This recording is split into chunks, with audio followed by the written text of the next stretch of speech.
You're about to spend hundreds, maybe thousands more on your next cruise than you need to. And the worst part? The cruise lines are counting on it. I've watched families drain their vacation budgets on hidden fees they never saw coming. Couples who thought they booked the deal of the century, only to get hit with charges that doubled their final bill. But here's the thing. Every single one of these money traps is completely avoidable once you know where they're hiding. Today, I'm exposing 13 sneaky charges that cruise lines hope you'll never figure out. And trust me, number 9 has cost more cruisers more money than everything else combined. Let's start with something that sounds innocent but drains wallets faster than anything else on board. That automatic gratuity charge. Most cruisers don't realize this, but when you see prepaid gratuities during booking, you're not actually done paying tips. Here's what really happens. Royal Caribbean and Carnival automatically add around $15 to $18 per person per day to your onboard account. That's just the baseline. But here's the catch. Those gratuities only cover your room steward and dining room staff. The moment you order a drink, get room service, or visit the spa, they're adding 18 to 20% on top of that bill. I watched a couple on Norwegian breakaway spend $200 on specialty dining, thinking gratuities were covered. Nope. Another $36 appeared on their statement. The casino bar? Extra tip. The coffee shop? Extra tip. Your action step. Before you sail, check if your cruise line lets you adjust gratuities at guest services. Some let you prepay a flat rate that actually covers everything. And always check your final bill on the last night. You'd be shocked how many duplicate tip charges slip through. Next up is the specialty dining trap, and this one gets expensive fast. Cruise lines advertise their main dining room and buffet as free dining, which technically isn't wrong. But they've designed those venues to feel crowded, rushed, and frankly, boring after day 2. Then you walk past those specialty restaurants. The steakhouse with perfectly cooked filet mignon. The Italian spot with fresh pasta. The sushi bar with Instagram-worthy presentations. You think, it's only $49 per person, that's reasonable. But wait, that $49 doesn't include drinks. It doesn't include the automatic gratuity. And it definitely doesn't include the appetizer or dessert upgrade the waiter suggests. A couple on MSC Seaside told me they budgeted $100 for a romantic dinner at the specialty restaurant. Their actual bill? $187. They ordered a bottle of wine, added one premium steak upgrade, and boom. Budget destroyed. Here's the truth. Specialty dining is designed to upsell you at every turn. Your move?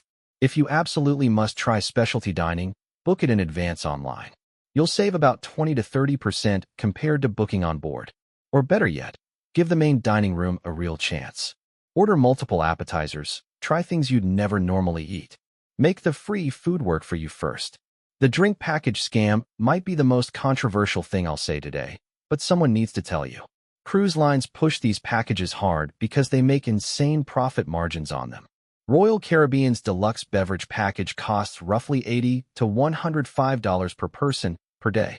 They tell you it's unlimited drinks, amazing value. Drink as much as you want. But most cruisers don't realize you need to consume 8 to 10 alcoholic drinks every single day just to break even. Not per cruise. Per day.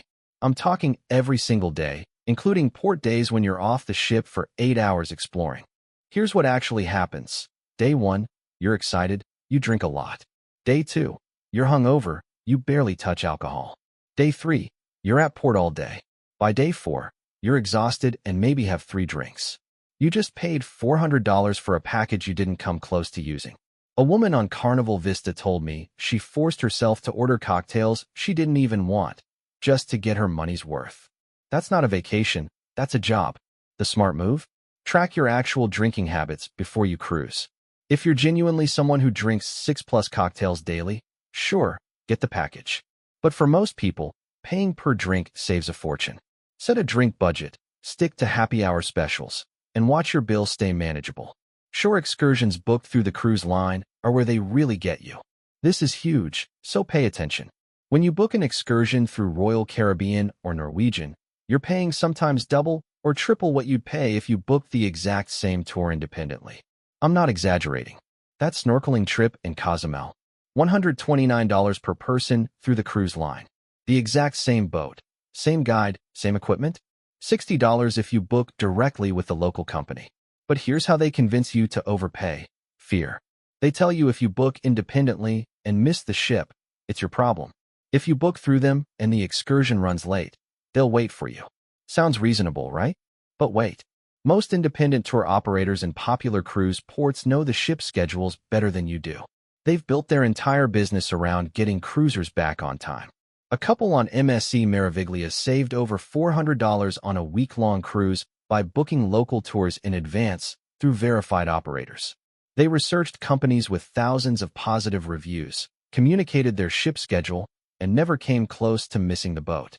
Your action step: check sites like Viator, Shore Excursioneer, or local tour company websites. Read hundreds of reviews. Compare prices. For most ports, independent booking is absolutely safe and saves you serious money. Just always give yourself a 90-minute buffer before all-aboard time. Casino charges are sneakier than most cruisers realize. You walk into the casino, sit at a slot machine, and start playing. Seems straightforward. But here's the catch most people miss. You're not playing with cash, you're playing with your onboard account. Every bet is automatically charged to your room card. There's no physical money leaving your hands, so your brain doesn't register the spending the same way. It's psychological warfare, and it works. Carnival and Royal Caribbean both use this system because people spend 30 to 40% more when they're not handling actual cash. I met a guy on Norwegian Getaway who thought he'd spent maybe $150 in the casino over a week. When he checked his final bill, he'd actually spent $630. He nearly fell over. The charges had piled up across multiple sessions, different days, different times. His brain never added them up in real time. And here's another thing nobody tells you. Those free drinks, while you gamble, they automatically add an 18% gratuity to your account every single time. You didn't order it at a bar, you didn't sign anything, but you're paying. Your move? If you're going to gamble, set a physical cash limit before you start. Go to guest services, tell them to put a spending block on your casino charges after a certain amount. Otherwise, you're flying blind with your budget. The Wi-Fi package trap is real, and it's getting worse as cruise lines upgrade their internet. They know you need to stay connected. Work emails, social media, staying in touch with family. So they offer packages that sound reasonable. Maybe $150 for unlimited internet for the week. But here's what they don't tell you clearly. Unlimited doesn't mean fast. It doesn't mean reliable. And it definitely doesn't mean all your devices. Royal Caribbean offers different tiers: surf, and stream, and their premium package. Most cruisers buy the cheapest one, thinking they're saving money. Then they discover it won't load Instagram, can't stream video, and barely handles email. So they upgrade midway through the cruise, paying full price for the better package without getting a credit for what they already bought. A family on Carnival Celebration spent $220 total on Wi-Fi, upgrading twice, when they could have paid $170 upfront for the package they actually needed. The cruise lines designed this confusion on purpose. Different names, vague descriptions, complicated speed comparisons. Your smart move? If you absolutely need internet, buy the highest tier package before you sail during a promotional period. You'll get 30 to 40% off compared to buying on board. Or better yet, embrace the digital detox and save that money entirely. Beverage station charges in your cabin are almost criminal in how sneaky they work. You check into your stateroom, you see a mini fridge stocked with sodas, water, beer, snacks. It looks welcoming, like a nice touch from the cruise line. But the moment you move any item, even just to make room for your own stuff, you're charged. I'm not kidding. Norwegian uses sensors that detect when items are lifted. You pick up a water bottle to see what's behind it, then put it back. Doesn't matter. That $5 charge just hit your account. MSC does the same thing with their mini bars. A woman on MSC Divina moved items to store her medication in the fridge. Never consumed a single thing. Her bill showed $43 in mini bar charges. She had to go to guest services with photos proving the items were still there to get a refund. And here's another layer. Some cruise lines stock your cabin with complimentary items and for purchase items in the same fridge. There's no clear labeling difference. You grab what you think is free, it's actually $12. Your action step is simple but important. The second you enter your cabin on embarkation day, before you touch anything, take photos of the entire minibar setup. Then immediately call guest services and ask them to empty it completely if you don't plan to use it. Most cruise lines will accommodate this request. It saves you from accidental charges and gives you fridge space for your own drinks from port. Photography packages are designed to guilt you into spending way more than you intended. Here's how the system works. Professional photographers are stationed all over the ship. Elegant staircase during formal night. Boarding the ship on day 1. By the pool. At dinner. In front of ship landmarks. They snap your photo whether you want it or not. Then they display all your photos on screens or in the photo gallery. You walk by, see yourself looking amazing in formal wear, and think, that's actually a great shot. But here's the trap. Individual photos cost $25 to $35 each. Just one 5x7 print.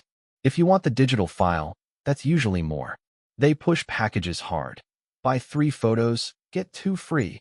Which sounds like a deal until you realize you're still spending $150 on pictures you'll probably never print.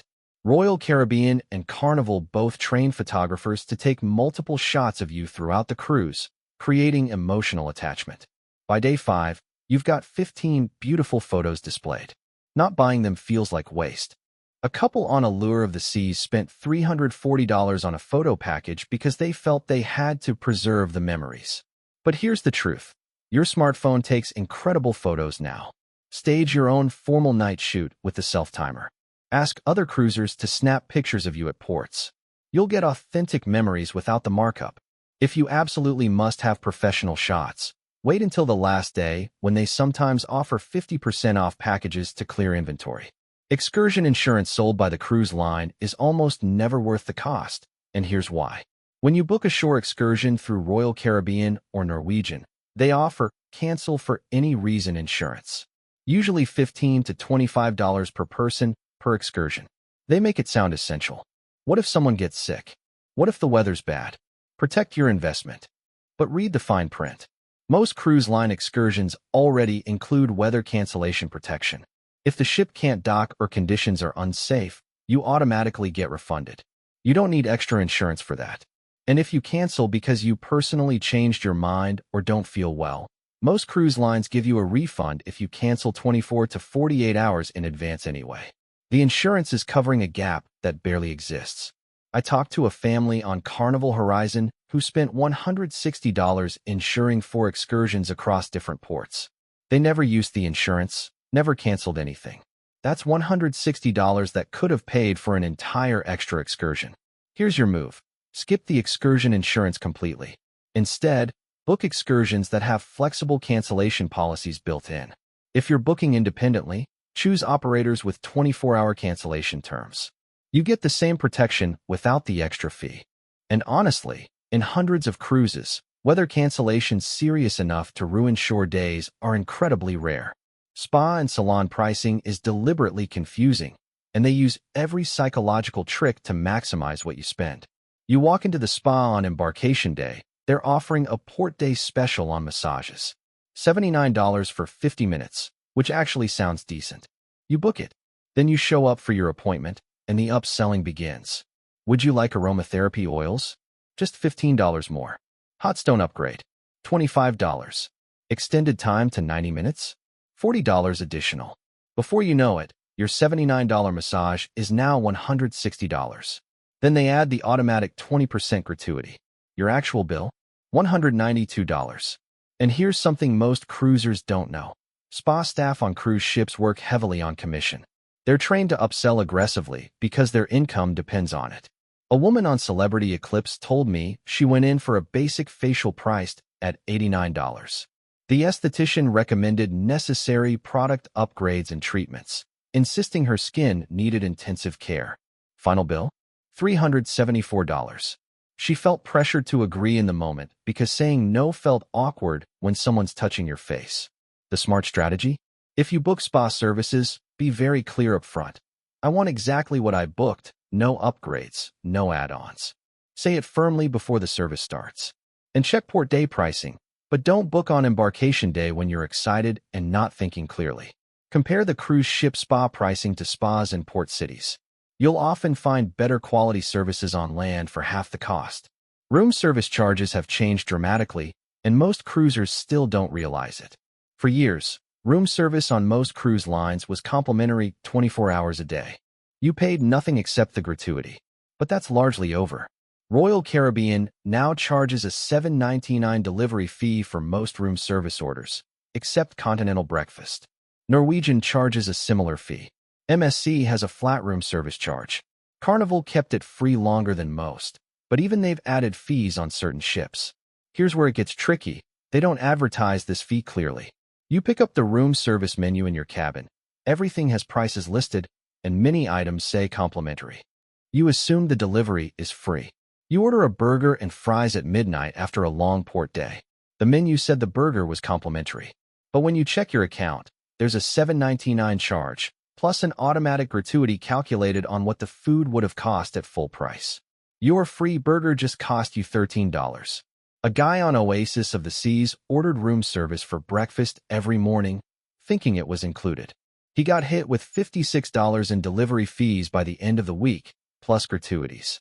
He never saw it coming because the in-room menu didn't make the fee obvious. Your action step: if your cruise line charges for room service, eat at the buffet or main dining room.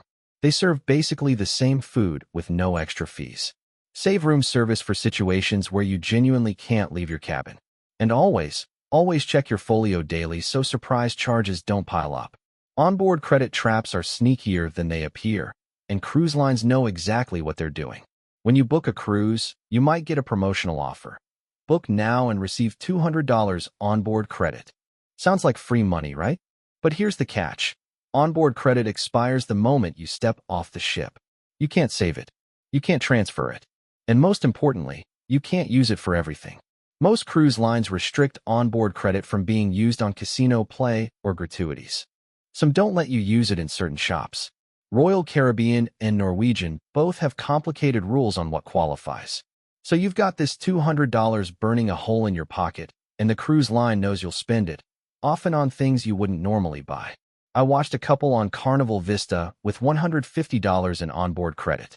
They didn't really need anything, but they felt like they'd waste the credit if they didn't use it. So they bought overpriced sunglasses, logo clothing, and an average bottle of tequila at the duty-free shop. They spent their credit plus $30 more out of pocket. The cruise line won. They got people to buy stuff they didn't want, using credit that cost them nothing because it's just numbers in a computer system. Your smart move? Treat onboard credit as a nice bonus, not as something you must spend. Use it strategically on things you actually wanted anyway. A specialty dining night you were already planning, drinks you'd purchase regardless. Don't let the fake urgency of use it or lose it trick you into buying junk. Beverage package loopholes that crew members won't tell you exist. If you buy a drink package on Royal Caribbean, Norwegian, or Carnival, there's fine print that most cruisers never read. First, if one adult in a cabin buys the package, all adults in that cabin must buy it. They claim this prevents sharing, which technically makes sense. But here's what's sneaky. This applies even if your cabin mate doesn't drink alcohol at all. Your husband wants the alcohol package, but you only drink coffee and soda? Doesn't matter. You both pay full price for the deluxe package, even though you'll barely use it. That rule alone has cost cruisers thousands in unnecessary charges. A woman on Navigator of the Seas told me she doesn't drink alcohol for medical reasons. Her wife wanted the beverage package. The cruise line forced her to buy it anyway. $350 for a package she literally couldn't use. They spent hours arguing with guest services, got nowhere. Second loophole most don't know. Drink packages don't include certain premium brands. You think unlimited means unlimited, but that top-shelf whiskey? Not covered. That special craft cocktail with rare ingredients? Nope. You order it thinking your package covers it. Then find an extra charge on your account. Your action step: read the beverage package contract thoroughly before purchasing. Understand exactly what's included and excluded. If you're traveling with non-drinkers, consider booking separate cabins to avoid the forced package purchase on both people. Sometimes paying for 2 inside cabins is cheaper than forcing 2 deluxe beverage packages. So there you have it. 13 money traps that cruise lines hope you'll walk right into without thinking twice. But now you're armed with the truth. You know where they're hiding the fees. You understand the psychological games. And most importantly, you can plan your next cruise without getting financially ambushed. Here's the thing. Cruising can absolutely be an incredible value. All your accommodations, food, entertainment, and transportation to multiple destinations for one price. But only if you avoid these traps. The families who come home from cruises complaining they spend a fortune, they fell for these exact tricks. The cruisers who rave about amazing deals, they knew what to watch for. If you found this video helpful, smash that like button so other cruisers can discover this information before they book. Drop a comment telling me which money trap shocked you most, or share one I didn't cover. And make sure you're subscribed with notifications on, because in my next video, I'm revealing the exact booking strategy one used to get cruises at 50 to 60% off retail prices. Things the cruise lines definitely don't want you knowing. I'll see you in that video, and until then, cruise smart and keep your money where it belongs, in your wallet.